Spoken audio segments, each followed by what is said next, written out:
बात है आपकी वर्कशीट नंबर 21। तो पहले आप लोग इसे अच्छे से लेबल कर लेंगे, डेट डाल देंगे, क्लास, सब्जेक्ट, अपना नाम, अपने टीचर का नाम आप लोग लिख लेंगे। आज हम लोग मुगल्स के बारे में पढ़ेंगे। आज आप लोग जानते हैं कि अंग्रेज़ों ने जब 200 साल हुकूमत करी तो उनसे पहले हमारे देश में मुगल्स की ही हुकूमत थी, जिनको कहा जाता है कि इन्होंने हमारे देश में 1400 साल हुकूमत की। चलिए तो पढ़ना शुरू करते हैं।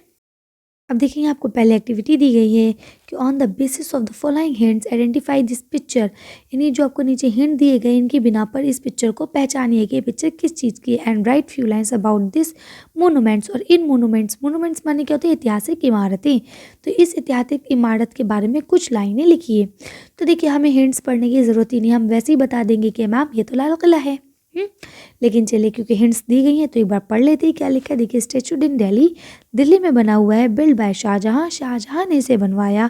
The prime minister of India addressing the national of the independence day from the Ram parts of this monuments, यानी कि इस मोनूमेंट्स की यहाँ पे इस जगह पे खड़े होके जो हमारे प्राइम मिनिस्टर होते हैं वो हर साल इंडिपेंडेंस डे यानी 15 अगस्त वाले दिन झंडा फहराते हैं और अपना भाषण देते हैं।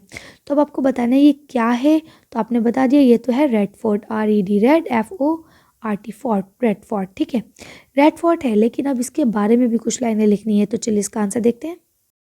देखिए ये आपका रेड फोर्ट हो जाएगा, तो आप यहाँ से लिख देंगे the printed resistance of the Mughal Delhi's Red Fort was the capital of the empire of around 200 years, यानी 2000 साल पहले 200 साल पहले ये जो है आपका मुगल एम्पायर के रहने की जगह थी।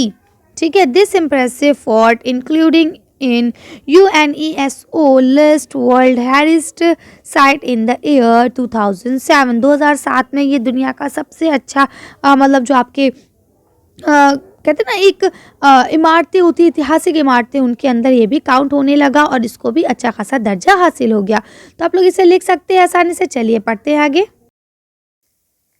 अब देखिए यहाँ क्या लिखा है, फैमिली लेगेसी, यानी कि अब इनके एंसेस्टर्स कौन से थे, यानी पूर्वज कौन थे। तो मदर जो थे वो डायनेसिटी ऑफ ग्रिंस खान थे, यानी कि जो आपके चंगेज़ खान थे ना उनको ही कहा जाता है।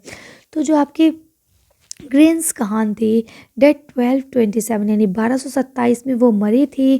तो ये कहाँ पैदा हुए थे? मंगोल के बादशाह थे। ठीक है, चाइना और एशिया की, सेंट्रल एशिया से ये लोग आए थे। अच्छा, इनके फादर जो थे, ये डेनिसिटी जो थी ये तैमूर थी, यानी तैमूर डेनिसिटी थी जो कि 1404 में मरे थे। और ये ईरान, इराक यहाँ से आए थे, जिसे आजकल हम लोग तुर्की बोलते हैं, टर्की है ना। तो देखिए यहाँ लिखा है Mughals did not like to be called Mughals और मंगोल बिकॉज, यानी मुगल्स जो हैं वो नहीं चाहते थे कि उनको कभी भी मुगल या मंगोल कहा जाए। उसका रीज़न ये था कि जो चंगेज़ खान थे, memories was associate with the miserable and impossible people, यानी कि जो उनकी पुरानी बातें थी वो अच्छी नहीं थी। यानी चंगेज़ खान को एक अच्छे बादशाह के रूप में नहीं जाना जाता था, ये एक बेकार बादशाह थे। ठीक है, बहुत ज़्यादा जालिम बादशाह थे जिन्होंने पब्लिक के ऊपर बहुत ज़्यादा जुल्म किए। It was also unliked with the Uzbek and Mongol competitor. ठीक है, इसके बाद इन्होंने क्या लिखा है, on the other hand the Mughals were a proud of their Timur associates and not least all the because their great ancestor had captured Delhi in 1398। ठीक है, इसके अलावा ये अपने आप को मुग़ल कहने से इसलिए चिढ़ते थे, ये अपने आप को तैमूर इसलिए कहना चाहते थे क्योंकि इनके जो दादा थे तैमूर जो थे, उन्होंने क्या करा था, दिल्ली को जीता था, दिल्ली के ऊपर फतेह हासिल की थी। कब? 1398 में। अब देखिए यहाँ मेजर मुग़ल रूलर यानी बड़े बड़े जो मुग़ल बादशाह गुजरे हैं उनका दिया। सबसे पहले बाबर आए, उसके बाद हुमायूं, फिर अकबर, फिर जहांगीर, फिर शाहजहां, फिर औरंगज़ेब और उसके बाद सबसे लास्ट में आए बहादुर शाह सफ़र। ठीक है, तो इनको आप लोग याद रखेंगे इस चार्ट को। चलिए आगे बढ़ते हैं। आपकी एक्टिविटी दी गई है, यह लिखा है with the help of the teachers family members identify this places, यानी इन जगहों को पहचानिए अपने मम्मा या फिर टीचर की मदद से। Write some useful information about this monument, और इस मोनूमेंट के बारे में कुछ अच्छी जानकारियाँ इकट्ठा कीजिए और इसको लिखिए। चलिए इसका आंसर देखते हैं।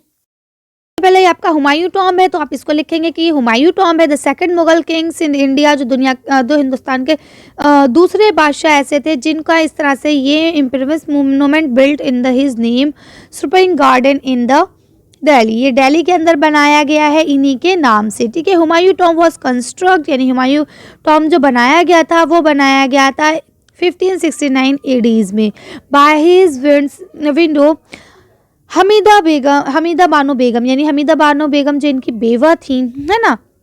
विडो का मतलब क्या होता है, बेवा। तो जो इनकी बेवा थी उन्होंने ही इसको बनवाया था इनके मरने के बाद, 14 ईयर्स आफ्टर हिज डेथ, यानी इनकी मरने के 14 साल बाद इनकी वाइफ ने ये इनके लिए बनवाया था। तो आप लोग लिख लेंगे। चलिए नेक्स्ट पढ़ते हैं कि नेक्स्ट कौन सा है। अब देखिए यहाँ आपका नेक्स्ट जो है वो जामा मस्जिद है। तो आप इसको लिख देंगे the one of the most impressive mosque in the world, यानी दुनिया की सबसे अच्छी बहुत इम्प्रेसिव मॉस्क्यू यानी मस्जिद है।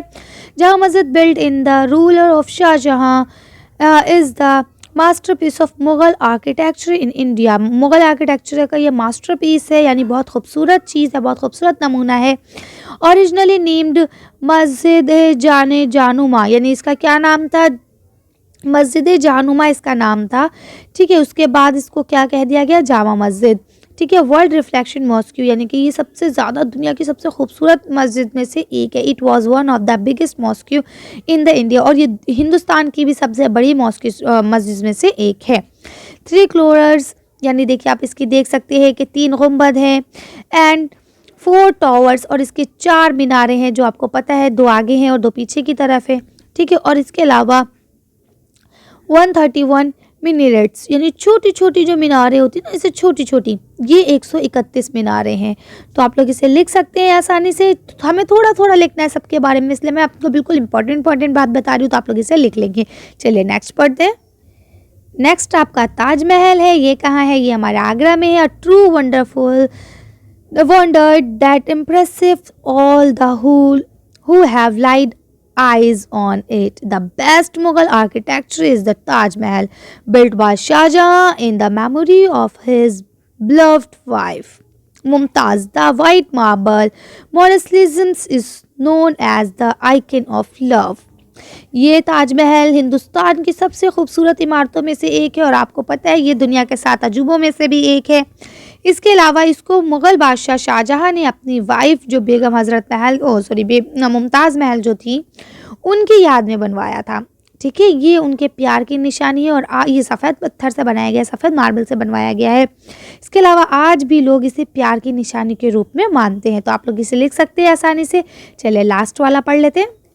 अब ये आपका बुलंद दरवाज़ा है लास्ट का, फतेहपुर सीकरी का। तो आप इसे लिख सकते हैं कि the loaf gateway of Fatehpur Sikri. ये फतेहपुर सीकरी में गेट है जिसका नाम है Buland Darwaza. Is the one of the most impressive architecture by Mughal times. ये भी मुगलों ने ही बनवाया था। It was built during the region of the empire Akbar in the year of 1601 to commemorate the Mughal constitute of Gujarat. It's the rare masterpiece of India heritage, यानी कि अब ये कह रहे हैं कि इंडिया की जो ऐतिहासिक जगहें हैं उसमें सबसे मास्टरपीस है। ये बहुत कीमती है, कहते हैं बेशकीमती है ये इमारत हमारे लिए, और ये इसलिए बनाया था ताकि वो गुजरात से अपने राब्ते को बना सके, यानी गुजरात के साथ अपने रिश्ते को जोड़ सके, ये इसीलिए बनवाया गया था। तो आप लोग इसे आसानी से लिख सकते हैं। चलिए आगे बढ़ते हैं।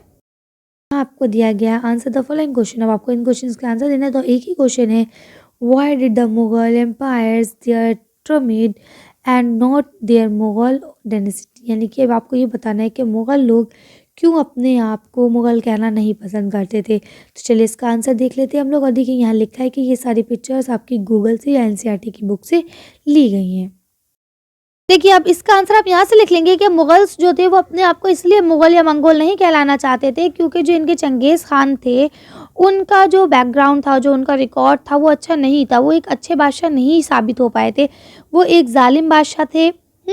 और दूसरी चीज़ ये उन्होंने अच्छे से मतलब राज भी नहीं करा था। तो ये 2 पॉइंट्स हो गए। तीसरा पॉइंट, ये अपने आप को इसलिए नहीं कहलाना चाहते थे क्योंकि जो इनके दूसरे थे यानी तैमूर जो शासन वंश था वो अच्छा शासन वंश था और उसने ही दिल्ली को हमला करके जीता भी था, इसलिए ये अपने आप को तैमूर ख़ानदान का कहलाना ज़्यादा पसंद करते थे बनिस्बत मुग़ल कहलाने के। तो आप लोग इसे लिख सकते हैं। ये सारे चित्र जितने भी मैं आपको दिखाती हूँ या जो वर्कशीट में होते हैं ये सब हम गूगल से ही डाउनलोड करते हैं, तो आप लोग इसे देख सकते हैं। चलिए तो आज की वर्कशीट को हम लोग यहीं खत्म करते हैं। आज की वीडियो में बस इतने ही। अगर आपको हमारी वीडियो पसंद आई हो तो प्लीज़ इसे लाइक और शेयर करें। अगर अभी तक आपने हमारे चैनल को सब्सक्राइब नहीं करा है तो प्लीज़ हमारे चैनल को सब्सक्राइब करें। Thank you for watching.